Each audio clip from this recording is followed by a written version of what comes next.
오늘 이 아침에도 하나님의 은혜를 사모하여 기도의 자리에 나오신 모든 성도님들을 환영하고 축복합니다. 오늘 우리에게 주신 하나님의 말씀은 구약성경 룻기 3장 1절에서 13절까지 말씀입니다. 룻의 시어머니 나오미가 그에게 이르되 내 딸아 내가 너를 위하여 안식할 곳을 구하여 너를 복되게 하여야 하지 않겠느냐. 내가 함께하던 하녀들을 둔 보아스는 우리의 친족이 아니냐. 보라, 그가 오늘 밤에 타작마당에서 보리를 까불리라. 그런즉 너는 목욕하고 기름을 바르고 의복을 입고 타작마당에 내려가서 그 사람이 먹고 마시기를 다 하기까지는 그에게 보이지 말고 그가 누울 때에 너는 그가 눕는 곳을 알았다가 들어가서 그의 발치 이불을 들고 거기 누우라. 그가 내 할 일을 내게 알게 하리라 하니 룻이 시어머니에게 이르되 어머니의 말씀대로 내가 다 행하리이다 하니라. 그가 타작마당으로 내려가서 시어머니의 명령대로 다 하니라. 보아스가 먹고 마시고 마음이 즐거워 가서 곡식 단 더미의 끝에 눕는지라. 룻이 가만히 가서 그의 발치 이불을 들고 거기 누웠더라. 밤중에 그가 놀라 몸을 돌이켜 본즉 한 여인이 자기 발치에 누워 있는지라. 이르되 내가 누구냐 하니 대답하되 나는 당신의 여종 룻이오니 당신의 옷자락을 펴 당신의 여종을 덮으소서. 이는 당신이 기업을 물을 자가 됨이니이다 하니 그가 이르되 내 딸아 여호와께서 내게 복 주시기를 원하노라. 내가 가난하건 부하건 젊은 자를 따르지 아니하였으니 내가 베푼 인애가 처음보다 나중이 더하도다. 그리고 이제 내 딸아 두려워하지 말라. 내가 내 말대로 내게 다 행하리라. 내가 현숙한 여자인 줄을 나의 성읍 백성이 다 아느니라. 참으로 나는 기업을 물을 자이나 기업 물을 자로서 나보다 더 가까운 사람이 있으니 이 밤에 여기서 머무리라. 아침에 그가 기업 물을 자의 책임을 내게 이행하려 하면 좋으니 그가 그 기업 물을 자의 책임을 행할 것이니라. 만일 그가 기업 물을 자의 책임을 내게 이행하기를 기뻐하지 아니하면 여호와께서 살아 계심을 두고 맹세하노니 내가 기업 물을 자의 책임을 내게 이행하리라. 아침까지 누워 있을지니라 하는지라. 아멘. 어린이날 아침입니다. 누구든지 하나님 나라를 어린아이와 같이 받들지 않는 자는 결단코 그곳에 들어가지 못하리라. 이 예수님의 말씀을 따라 어린아이와 같은 순전함을 가지는 여러분들 되시기를 축복합니다. 그리고 동시에 누구든지 내 이름으로 이런 어린아이 하나를 영접하면 곧 나를 영접함이요 라는 말씀에 순종하여 우리의 다음 세대들을 위해 헌신하고 기도하는 이 아침이 되었으면 좋겠습니다. 오늘 말씀은 보아스에게 프로포즈를 하고 있는 룻의 모습을 보여주고 있습니다.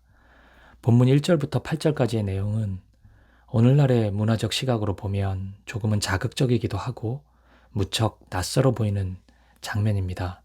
하지만 당시의 문화 그리고 그 안에 담겨있는 룻의 믿음을 고려해 보면 매우 아름답고 인상적인 장면입니다. 9절에 나타나는 룻의 고백, 당신의 옷자락을 펴 당신의 여종을 덮으소서라는 고백은 당시 문화로 볼 때 당신과 결혼하고 싶습니다 라는 수줍은 고백입니다. 하지만 지금까지 살펴본 룻기의 맥락에서 볼 때 당신과 함께 하는 그 하나님의 그늘 아래에 나도 들어가 보고 싶습니다 라는 신앙의 고백이기도 합니다. 사실 이 고백은 2장 12절에서 보아스가 이미 했던 고백, 여호와께서 그의 날개 아래에 보호를 받으러 온 너에게 라는 이 고백을 그대로 패러디한 것입니다. 날개라는 단어는 옷자락과 같은 의미인데 이런 의미가 되겠습니다.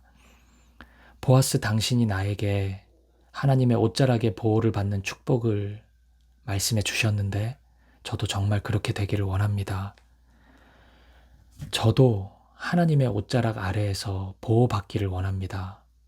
그런데 그 축복이 당신을 통해, 보아스 당신을 통해 나에게 임하였으면 좋겠습니다.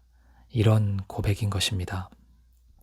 그렇기 때문에 이 고백에 이어서 룻은 하나님의 구속의 제도인 기업 물음을 함께 이야기한 것입니다.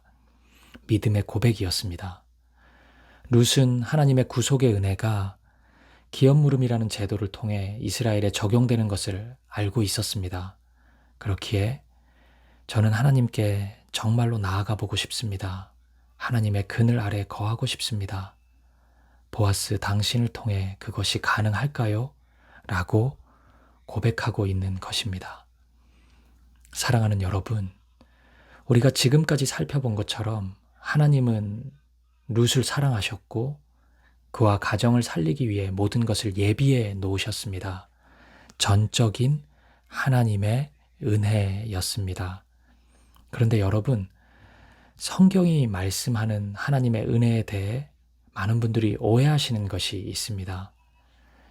첫 번째 오해는 그냥 값없이 받았기 때문에 나는 아무것도 하지 않아도 된다는 것입니다. 하나님의 은혜는 그냥 주신 거잖아. 내가 뭘 안 해도 되니까 은혜지. 이렇게들 많이 생각합니다. 하지만 여러분, 그렇지 않습니다. 성경이 말씀하는 은혜는 우리가 아무것도 하지 않도록 내버려 두지 않습니다. 은혜 이후에 우리에게 요청하시는 것이 분명히 있습니다. 우리는 오해하지 말아야 합니다.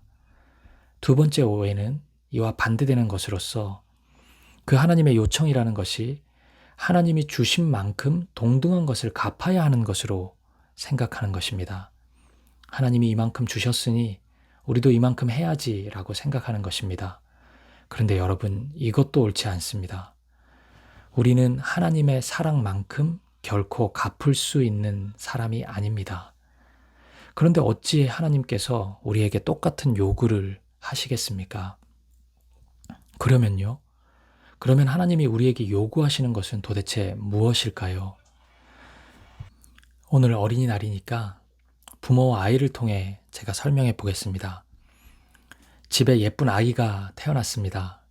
이제 겨우 아장아장 걷고 엄마, 아빠, 사랑해 라고 말을 하기 시작합니다. 부모는 그 아이가 잘 자라도록 사랑을 듬뿍 부어줍니다. 끝없이 사랑을 베풀어 줍니다. 바로 이때 부모가 아이에게 기대하는 것이 무엇일까요? 갑자기 밖에서 돈을 벌어오는 것을 기대할까요? 아니면 자기 방 청소를 깨끗이 하는 것을 기대할까요? 아닙니다. 그런 것을 기대하지 않습니다.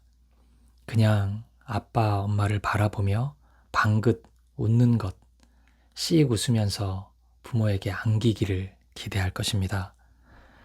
하나님도 이와 같습니다. 하나님이 우리에게 요구하시는 것은, 기대하시는 것은 대단한 것이 아닙니다. 하나님을 보며 사랑한다고 고백하는 것, 그분의 품에 안기는 것을 우리 하나님은 기다리십니다.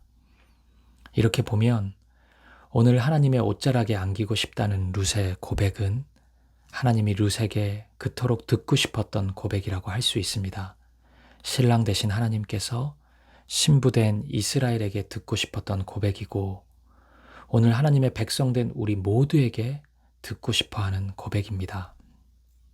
사랑하는 여러분, 오늘 룻의 이 고백이 우리의 고백이 되었으면 좋겠습니다. 이 아침 하나님께 고백하십시오. 하나님, 내 삶이 언제나 당신의 옷자락의 날개 안에 거하기 원합니다. 언제나 하나님을 사랑하고 언제나 하나님과 동행하고 싶습니다. 이렇게 고백하는 이 아침이 되었으면 좋겠습니다. 그래서 하나님과 사랑의 교제를 풍성히 나누는 이 하루가 되기를, 저와 여러분의 삶이 되기를 주님의 이름으로 간절히 축복합니다. 우리 함께 기도하시겠습니다. 첫 번째입니다. 하나님은 오늘 우리의 사랑의 고백을 듣고 싶어 하십니다. 베풀어 주신 은혜와 사랑에 합당한 사랑의 고백을 드리는 우리의 삶이 되게 하옵소서. 성숙한 믿음의 사람이 되게 하옵소서. 함께 기도합시다. 그리고 두 번째, 오늘 어린이날이잖아요. 우리의 자녀들, 우리 사김의 교회의 다음 세대를 위해서 특별히 기도했으면 좋겠습니다. 믿음의 세대가 되게 하옵소서. 말씀으로 바르게 양육되게 하옵소서. 그리고 세 번째, 마지막으로 우리의 개인의 기도 제목을 놓고 하나님께 간절히 기도하는 이 아침이었으면 좋겠습니다. 우리 함께 기도하시겠습니다.